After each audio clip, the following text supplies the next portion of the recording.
तैलंगणात मुगडा, तैलंगणात मुगडा, ग्रामी त्या बेगी नाडवंशात, ग्रामी त्या बेगी नाडवंशात, पेरव भट्ट विप्राचा आले पोटास श्री जगन्नाथ.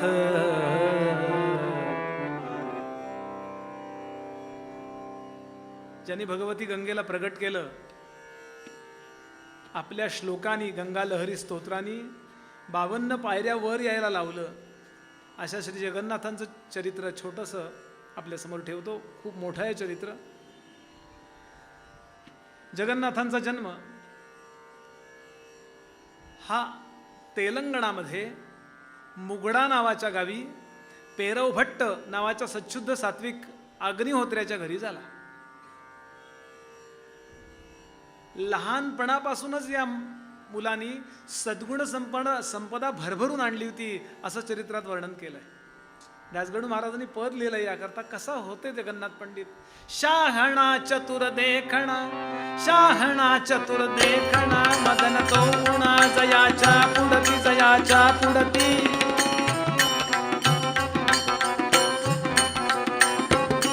गजशिरा परी तुंदील विराजे छाती, गजशिरा परी तुंदील विराजे छाती.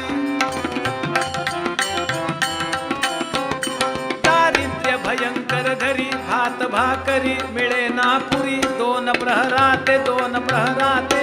शारदा भक्त असल्यास लक्ष्मी रुसते, शारदा भक्त असल्यास लक्ष्मी रुसते. शाहणा नुसती पद म्हणायलाही 1 तास पुरणार नाहीये. मधली भाषा इतकं मोठं आख्यान श्री दासगणू महाराजांनी रचलंय. पुरुषाची म्हणून जी सद्गुण लक्षणं सांगितली आहेत देहाच्या दृष्टीनं आणि अंतःकरणाच्या, कालिदासांनी ती सगळी जगन्नाथांमध्ये होती. व्यूढो रस्को वृषस्कंधो शालप्रांशुर महाभुजा, असे जगन्नाथ पंडित दिसायला इतके देखणे होते, विद्वत्तेनेही असामान्य होते. अशा जगन्नाथ पंडितांचे विचार पहिल्यापासूनच इतरांपेक्षा वेगळे. वेद सेवा शिकून झाली, वेद संपूर्ण मुखोद्गत झाले, शास्त्र शिकले, घनपाठी झाले आणि उत्तम कवी. त्याने विचार केला, ब्राह्मणाला ज्यांनी ज्ञानार्जन करायचं आणि ज्ञानाचा प्रचार, आत्ता ज्याला आपण शिक्षक म्हणतो त्याला पूर्वी ब्राह्मण म्हटलं जात असे. फक्त आज शिक्षकाची खूप अवहेलना केली जाते, तशी पूर्वी केली जात नसे. फार सन्मान होता ब्राह्मणांचा. राजा सुद्धा नमस्कार करीत असे, तो ब्राह्मण आहे म्हणून. असे त्याने विचार केला, मी जर घरोघरी यज्ञयाग करायला आणि छोटे छोटे कार्यक्रम करायला गेलो तर मी मुलांना तयार कधी करणार. माझ्या पोटाचा प्रश्न नाही आहे, भारतीय संस्कृतीच्या रक्षणाचा प्रश्न आहे. आणि म्हणून असे जगन्नाथ पंडित राजाकडे उत्तम धन मागायला गेले. मला भरपूर धन दे, त्याद्वारे मी भरपूर जमीन खरेदी करीन, त्याद्वारे मुलांना शिकवीन, त्या पैशातून मला मुलांना. असं आहे की शिक्षणाकरताच जर पैसे मिळवायची वेळ आली तर शिक्षणाकरता कधी वेळ देणार. म्हणून आज जशी आपल्याला स्कॉलरशिप घ्यायची लाज वाटत नाही, उलट त्याचा अभिमान वाटतो, तशी पूर्वी दक्षिणा घ्यायची लाज वाटत नसे. दक्षिणा मागताना सुद्धा अरे मर जाऊ मांगू नाही अपने तन के काज, लेकिन परमार्थ के कारण मोहे न मांगत लाज. चांगल्या करता कार्याकरता पैसे जमा केलेच पाहिजेत. आणि याकरता ते कर्नाटकामध्ये आले. आणि कर्नाटकचा तो त्यावेळेचा जो कोण राजा होता त्याच्या पुढे आपली विद्या प्रसृत केली, मांडली आणि सांगितलं मला दक्षिणा देण्याकरता मी आलोय. पण तो कर्नाटकचा त्यावेळचा राजा महाचिंगूस होता. आणि त्यापेक्षा त्याची जी प्रभाळ होती, अवतीभोवतीचे लोक होते, त्याचे जे पीए होते,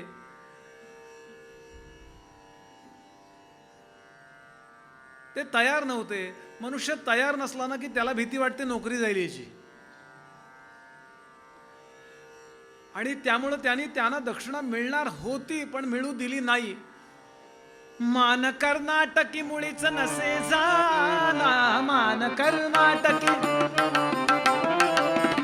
मान कर्नाटकी मुळीच नसे झाला, मान कर्नाटकी.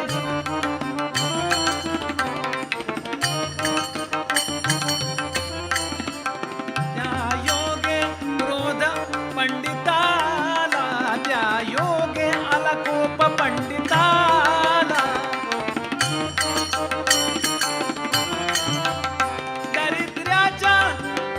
दरिद्र्याच्या कोपास यश न येते, जणू धारे विण जगती शस्त्र पाते, जणू धारे विण.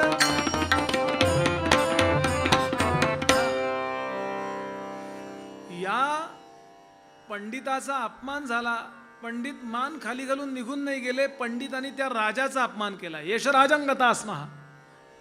अरे मी कविता बोलायला लागल्यानंतर सरस्वती माता जर वीणा वाजवत असेल तर ती वीणा बाजूला ठेवते आणि कान देऊन माझी कविता ऐकते.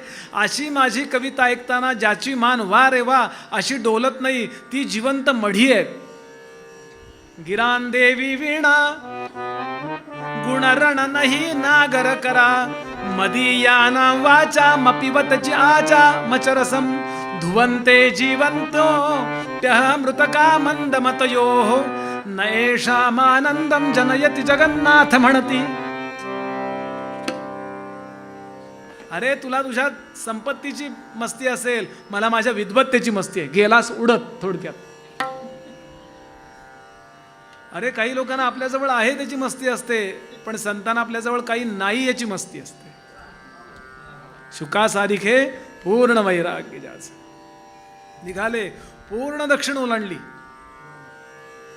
आणि जयपूर राजाच्याकडे गेले. जयपूर राजा, त्यावेळेचा जयपूरचा जो राजा होता राजस्थानचा, त्यानं त्यांचं महात्म्य जाणलं आणि आपल्या पदरी ठेवलं. पण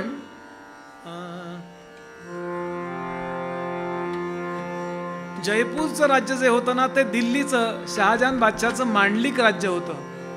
त्यामुळं हे लिहू नका, हे करू नका, असं करू नका, तसं करू नका. मीडियावर बंधन असतात ना, असे बंधन हो. त्यामुळं जगन्नाथ पंडितांना भारतीय संस्कृती कशी पुरातन आहे आणि श्रेष्ठ आहे, जगाच्या कल्याणाची आहे. आमची नाही मुद्दा, जगाचं कल्याण. मला आपण एक साधा मुद्दा सांगा. पहाटे लवकर उठा, सूर्यनमस्कार घाला, हे कुठल्या धर्मातल्या लोकांनी ऐकल्यावर त्याचं कल्याण होणार आहे हो? म्हणून भारतीय कुठलाही विचार घ्या तुम्ही, भरपूर झाडं लावा, तुळशी लावा, अमुक लावा, तमुक लावा, त्याद्वारे ऑक्सिजन वाढतो. समजा एखाद्या ख्रिश्चन माणसानं ते कसलं ट्री लावतात, त्याच्याऐवजी समजा तुळस लावली, त्याला ऑक्सिजन देणार नाही का तो? आणि म्हणून हे महत्त्वाचं आहे. हे सगळे महात्मे जे आहेत ना, ते अशा मुळातून जे आहे त्याचा प्रचार करण्याकरता आयुष्यभर झटलेत. त्यामध्ये चाणक्य आहेत, त्यामध्ये समर्थ रामदास आहेत. आजचा मुद्दा जगन्नाथ पंडित. विवेकानंदांनी हेच कार्य केलं की जगामध्ये मुलगा जन्माला येताना, बाळ जन्माला येताना ज्या धर्माचा असतं त्या धर्माचा प्रचारक म्हणून मी इथं आलो आहे, असं स्वामीजींचं पहिलं वाक्य आहे. सांगण्याचा भाव असा पंचायत झाली हो. काय करावं बरं. भरपूर चांगलं पोहणाऱ्याला छोटासा तलाव चालतच नाही, तो इकडून तिकडे एका मिनिटात जातोय हो. आमच्यासारख्या माणसाला इकडून वापरू कसं जायचं पलीकडं. आणि ही तक्रार जणू भगवान नारायणांनी, आत्ताच्या नारायणांना सांभाळी अशी आमच्या रघुदादांनी हाक मारली, त्यांनी ऐकली बरं. आणि त्यावेळचा शहाजहान बादशाह जो आहे, त्या बादशाहचे म्हणून जे पिये होते, शेंडी नसलेले आणि दाढी असलेले, फक्त एवढीच, हे नव्हे, त्यांनी शहाजहान बादशाहला सांगितलं, नाहीतरी आपण राजकीय दृष्ट्या यांच्यावरती राजे आहोतच, आपण धार्मिक दृष्ट्या सुद्धा यांचे राजे होऊया. याकरता तुम्ही एक काम करा, यांचे जे पंडित आहेत ना, यांचे जे विद्वान आहेत ना, त्यांना वादाला दिल्लीत बोलवा. शहाजहान म्हणलं, डोकं आणलंयस ना बरोबर? अरे आपल्याकडे वाद घालायला आहे काय? मरतोस का मुस्लिम होतोस? तलवारीच्या जोरावर आपण आपल्या धर्माचा प्रचार केला. समजून तत्वज्ञान आपलं पटून कोण होणार आहे? ते म्हटले, तुम्हाला काय करायचंय? तुम्ही फक्त त्या लोकांना वादाला बोलवा, असं हे अंपायर्स आपलेच असतील ना, पंच आपले असतील, तुम्ही पंच, मी सांगतो तेवढं ऐका म्हणाले. शहाजहान बादशाला सांगितलं. आणि तै शाही फरमान सुटले एक, तै शाही फरमान सुटले एक, तेणे हिंदूस पडला धाक, पडू लागले क्षेत्रस्थ लोक, मुला बाळा घेऊनी.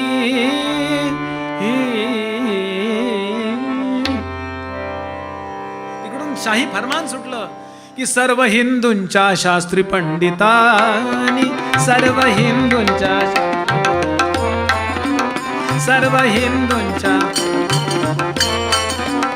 धर्मवादा करण्यास या ठिकाणी शीघ्र यावे ना तरी मुसलमान हो, शीघ्र यावे ना तरी मुसलमान हो, करू आम्ही सर्वास आवर्जून, करू आम्ही आवर्जून. सगळ्यांनी या. आला नाहीत तर अशा नपुसक प्रजेला जगण्यापेक्षा मरण परवडलं, नाही तर आमचा धर्म स्वीकार. आलात आणि हरलात तर जगा, आमचे होऊन जगा, आमच्यात येऊन जगा. जिंकलात तर काही उल्लेख नव्हता. आता ज्यांचं शास्त्रावर नितांत प्रेम होतं, धर्मावर, आपल्या राष्ट्रावर प्रेम होतं, संस्कृतीवर प्रेम होतं, मुद्दा इथेच आहे हो, आवडीने भावे. करायचंय काय मंदिर बांधून? समस्या मंदिराची नाहीये, समस्या मला माझ्या पूर्वजांवर प्रेम नाही याची आहे. आणि म्हणून बॅरिस्टर सावरकर म्हणायचे की आक्रांतांचं भय मला वाटत नाही, आपले जे षंढ लोक आहेत ना त्यांच्या निष्क्रियतेची मला भीती वाटते. बॅरिस्टर सावरकरांचं वाक्य. आणि म्हणून असे हजारो लोक होते की ज्यांचं धर्मावर निष्ठावंत प्रेम होतं. रक्षण करण्याची क्षमता नव्हती पण धर्म सोडण्याची इच्छा नव्हती. माझ्या पूर्वजांनी जर काशी विश्वेश्वर पुजलाय, रामाराय पुजलाय, बरं आमच्या घरात आमच्या देवाची पूजा करण्यात तुम्हाला काही त्रास दिलाय का? आम्ही तुमच्या घरी येऊन आरती नाही करणार आहे, कळलं का? रस्ते अडवून आम्ही आरत्या करत बसणार नाहीये. काय एसटी बंद, सगळं बंद, आरती असं आहे का आमचं? थोडंफार ट्रॅफिक जाम होईल गणेशोत्सवात, त्याच्यापेक्षा काही नाही.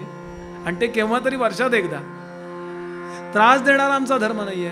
काय करावं? पळायला लागले मुलाबाळाला घेऊन. आता पळणार कुठे? पळणार कुठे? हे या खोलीतनं त्या खोलीत गेल्यासारखं आहे. सगळीकडे सत्ता त्यांचीच आहे. आणि त्यावेळेला दासगणू महाराजांनी पद लिहिलंय, सगळ्यात वाईट वाटायचं ते घरातल्या स्त्रियांना. सर्व भारतीय जनतेला वाईट वाटत होतं, पण तळमळ जर कुणाची होत असेल तर स्त्रियांची. कारण यावनी सत्ता काय असते हे पुरुषांपेक्षा भोगलं होतं स्त्रियांनी. पुरुषांचं काय जातं? संपत्ती जाते, फार तर प्राण जातो. पण प्राणापेक्षा प्रिय असणारं शील गमावण्याचे हजारो प्रसंग विचित्र पद्धतीने ज्या वेळेला यायचे त्यावेळेला स्त्रियांचं अंतःकरण पिळवटून निघायचं. वर्णन केलंय, हे अविंध जिंकायचे. अहो सकाळी दळणाला बसल्या या स्त्रिया, घरोघरी स्वतः दळायचे ना पूर्वी, जातं घरी असायचं.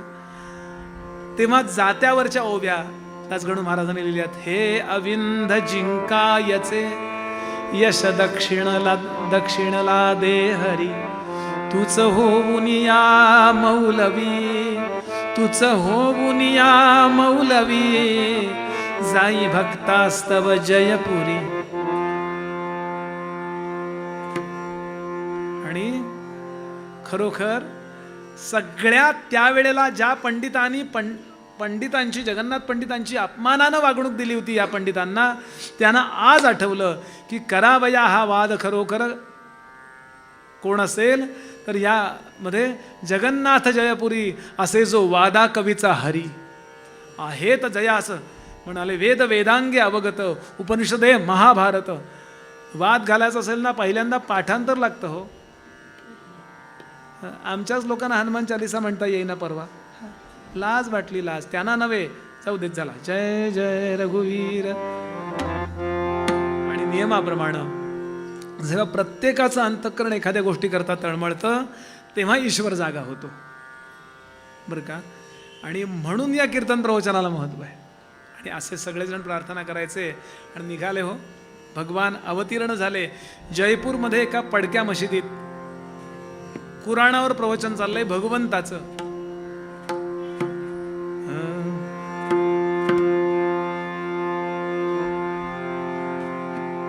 ला इला इल्लिल्ला कह के आगे पीछे डुल रहे, ला इला इल्लिल्ला कह के आगे पीछे डुल रहे. दासगनु कहे भक्तन का प्रभु, दासगनु कहे भक्तन का प्रभु, फतेह करत है काज, फतेह करत है काज. बने फकीर प्रभु महाराज जो संतन के सरताज, बने फकीर प्रभु महाराज जो संतन के सरताज. पुराणावर प्रवचन होतं पण मूळ जे तत्वज्ञान आहे ते सांगत होते. अरे अगर है शौक मिलने का तो हरदम लव लगाता जा. छंद मग असाच मुद्दा, आवडीने भावे.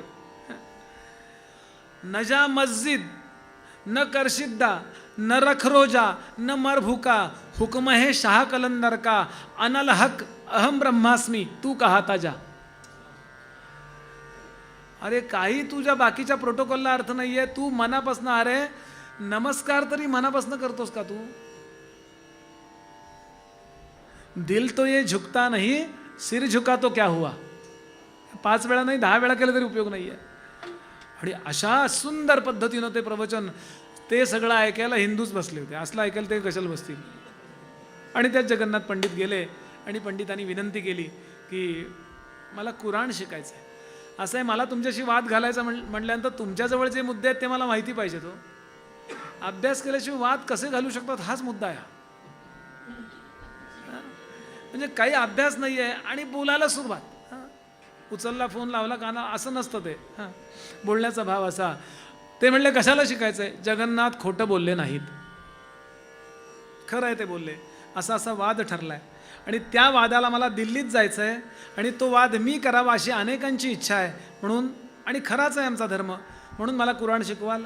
ते म्हणले खरं बोललास म्हणून शिकवतो, आणि सुंदर शिकवलंय. अहो शिकवणारे जगाचे नाथ आणि शिकणारे जगन्नाथ, समसमा संयोग ज्याला म्हणतात. आणि असा सुंदर समसमा संयोग पटापट.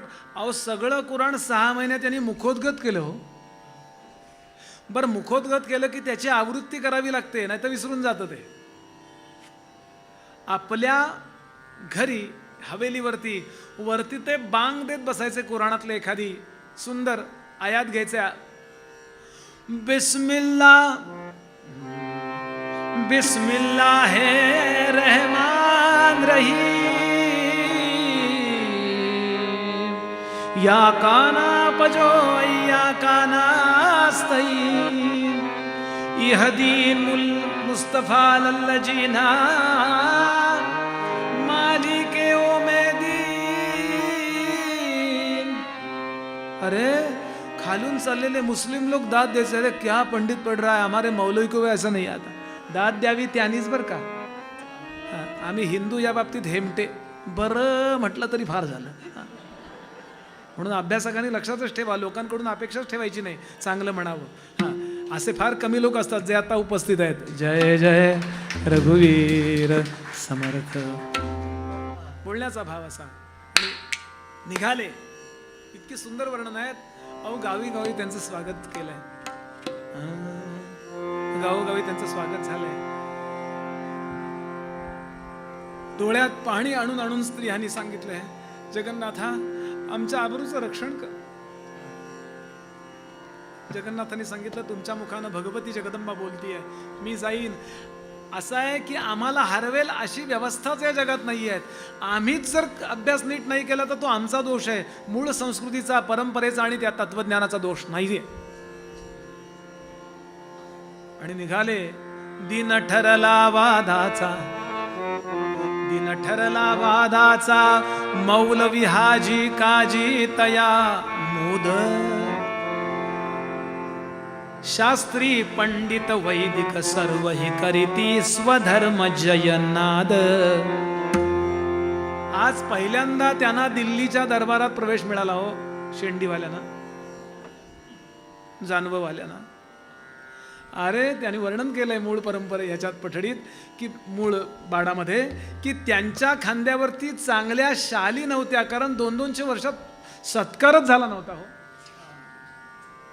एक टोक दाखवण्यासारखं होतं, शालीचा एक भाग तेवढा खांद्यावर घेऊन बसले होते जगन्नाथाच्या पाठीवर, आणि जगन्नाथ येऊन बसले. एखादा सिंह चालत यावा असे जगन्नाथ पंडित चालत आले. आपला अभ्यास, आपली परंपरा आणि आपली भगवंतावरची निष्ठा आपल्याला बळ देते आतून. सामर्थ्य आहे चळवळीचे, जो जो करील तयाचे, परंतु तेथे भगवंताचे अधिष्ठान पाहिजे, असे जगन्नाथ पंडित येऊन बसले. पलीकडे सगळे मौलवी, किती बसू, कितीही बसा, 1100 बसलात तरी चालेल, 11च नव्हे, मी एकटा. आता इथे गंमत झाली की काय वाटेल ते करून औरंगजेबाला पंच करा. शहाजहानचा मुलगा दुसरा, पहिला मुलगा आहे दाराशिकोह. त्याचं हिंदू धर्मावर प्रेम आहे, त्यानं अरबी आणि फारसी भाषेत उपनिषदांचं भाषांतर केलेलं आहे, मदत घेऊन केलंय, ते उपलब्ध आहे आज. सगळ्या ब्राह्मणांनी त्यावेळेला दंगा केला, सगळ्यांनी सांगितलं नाही नाही, आम्हाला औरंगजेब नको, आम्हाला दाराशिकोहच पाहिजे, आणि काही बोलता आलं नाही. आणि इथे दाराशिकोह जेव्हा मुख्य झाला, पंच म्हणून बसला, त्या ठिकाणी अर्धे हारले ते, असं वर्णन केलंय त्यांनी. इस्लाम धर्मी अर्धे हारले, कारण तो खरं आहे ते बोलणार आहे हो. खरं आहे तर बोलणारा वरती बसला ना, मनुष्य की पंचायत होते. यांनाही माहिती आहे खरं आहे काय ते, मुख्य काय, जज कोण आहे, हा मुद्दा आहे.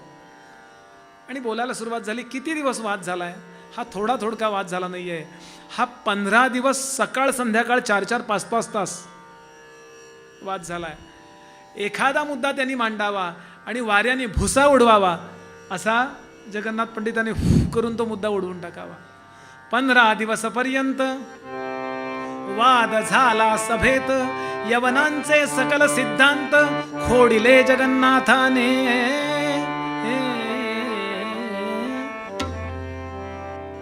शेवटचा मुद्दा अहिल्याजार प्रकरण. इंद्र आणि अहिल्याजार शब्दाचा अर्थ जेव्हा त्यांनी सांगितला की एवं समस्त तेजोरूपम इंद्रम पै वाच्यम स एव अहन निलीयमाने तया रात्रे हे अहल्या शब्दवाच्यायाः जरण हेतुत्वात अहल्या शब्दावाच्यायाः न तु परस्त्री व्यभिचारः. अहा दिवस, अहा लीयते यस्याम, दिवस कशात लीन होतो, रात्रीत, त्याला म्हणतात अहा लीयते यस्याम सा अहल्या.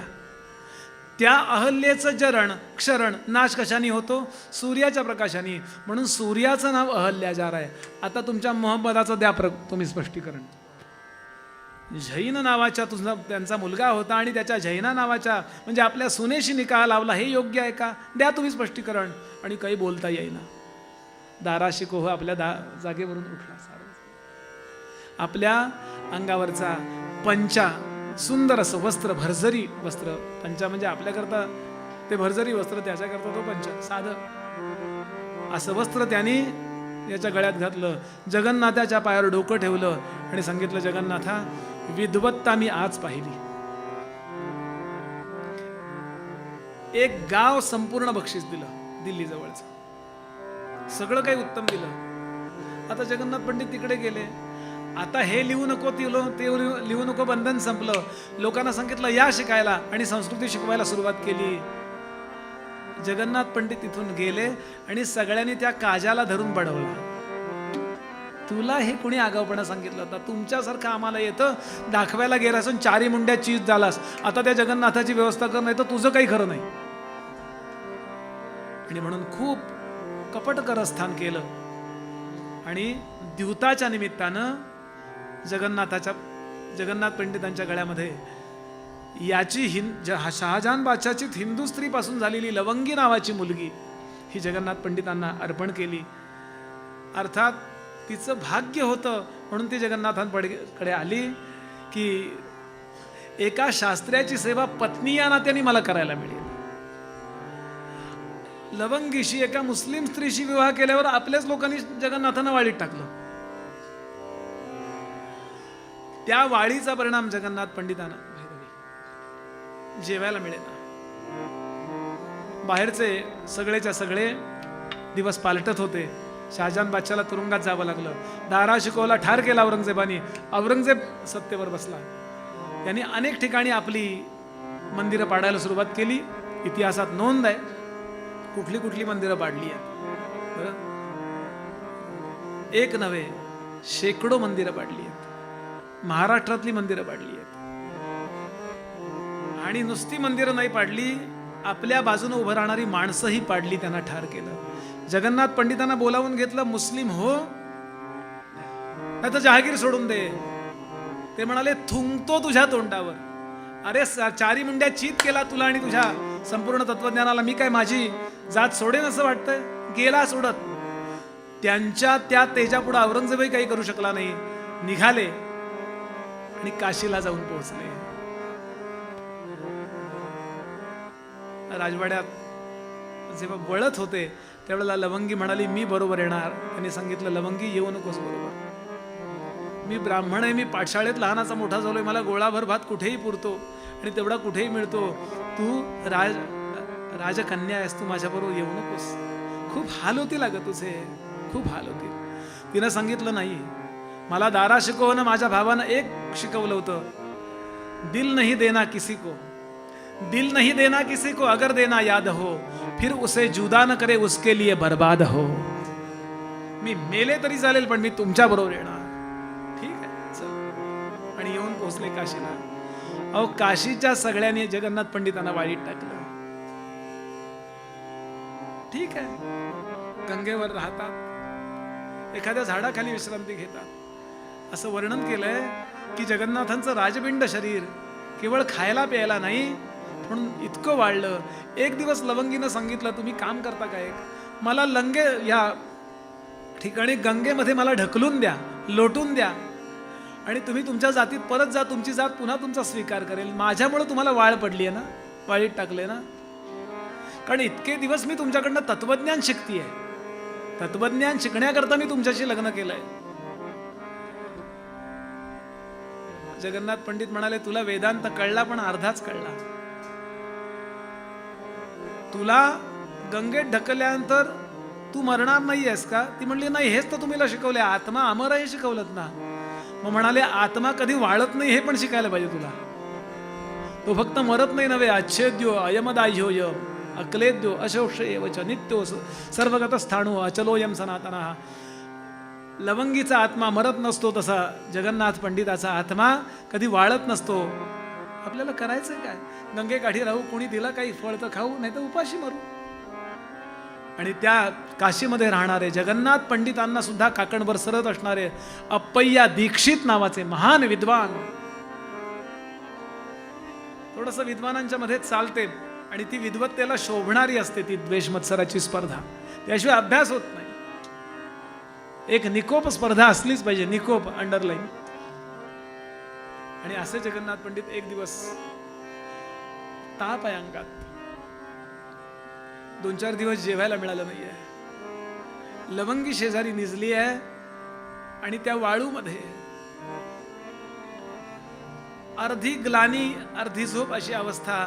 आणि लवंगीच्या अंगावर आपलं उपरण घातलंय, काही पांघरायला पण नव्हतं. अशा अवस्थेत जगन्नाथ पंडित पडून आहेत. अप्पय्या दीक्षितांच्या कानावर कुणीतरी घातलं आणि अप्पय्या दीक्षित आले, लाज वाटत नाही तुला? अरे आतापर्यंत अनेक मोठ्या मोठ्या लोकांचा अपमान केला जगन्नाथा, निदान तुझं चारित्र्य तरी शुद्ध असेल म्हणून आलो होतो तुला आदर द्यायला. हे तुझं चारित्र्य? त्या लवंगीला घेऊन इथे झोपलास? जगन्नाथ पंडित उठून बसले. अप्पय्या, बाकी काशी मला ओळखत नव्हती, याबद्दल मला वैषम्य नव्हतं, कारण मला ओळखण्याकरता सुद्धा काही योग्यता असावी लागते. पण अप्पय्या दीक्षित जेव्हा म्हणतो की मी व्यभिचारी आहे, त्या दिवशी दाखवायची वेळ आली की लवंगी आणि मी कसा आहे. आणि या ठिकाणी रचलंय ते गंगा लहरी स्तोत्र. आईकडे हात असा केला, सांगितलं अप्पय्या, ही जर माझी आई असेल, आईच्या मांडीवर लेकरांनी झोपू नये तर काय करावं? लवंगी उठ, असे 2 हात केले आणि प्रार्थना केली. एक एक श्लोक म्हणावा. तवालंबादंब स्फुरद लघुगर्वेण सहसा मया सर्वे वज्ञा सरणी मथनीता सुरगणाः इदानीमौदास्यं भजसि यदि भागीरथि तदा निराधारो हारो दिमिकथय केशामिह पुरा. आई गंगे, जगाला मला ओळखण्याची पात्रता नाही. माझा जर खरा भाव असेल तुझ्यावरती, मी जर खरं संस्कृतीचं काम केलं असेल तर मला पोटात घे, मला पोटात घे, मला पोटात घे. असं म्हणता म्हणता 1 2 3 4 52 पायऱ्या पूर्ण झाल्या आणि 52 श्लोक संपले. आणि भगवती गंगादेवी सित वसिता सित हसिता सित वर्णा सित सुकुंतला माया, भगवती जगदंबा गंगा प्रगट झाली आणि सांगितलं, ये जगन्नाथा, ये लवंगी. आणि त्या दिवशी ज्येष्ठ शुद्ध दशमी होती. काशीस ज्येष्ठ मासी, काशीस ज्येष्ठ मासी अभिनव वेळेस शुद्ध दशमीला यवनी सह गंगेने पंडित कवी राजराय उद्धरिला. जगन्नाथ पंडित चालत चालत गंगेमध्ये गेले. गंगेनं असं दोघांना आलिंगन दिलं. सगळी काशी पाहत होती आणि अप्पय्या दीक्षितांच्या लक्षात आलं, आम्ही फक्त विद्वत्तेमध्ये गुंतलो, पण या विद्वत्तेचा उपयोग जगत कल्याणा कसा करायचा आणि आत्मोद्धारा करता कसा करायचा हे जगन्नाथाला कळलं. हेच समर्थ मूळपदामध्ये सांगतात, भावची दृढ झाला झाला, भावची झाला, भावची दृढ झाला,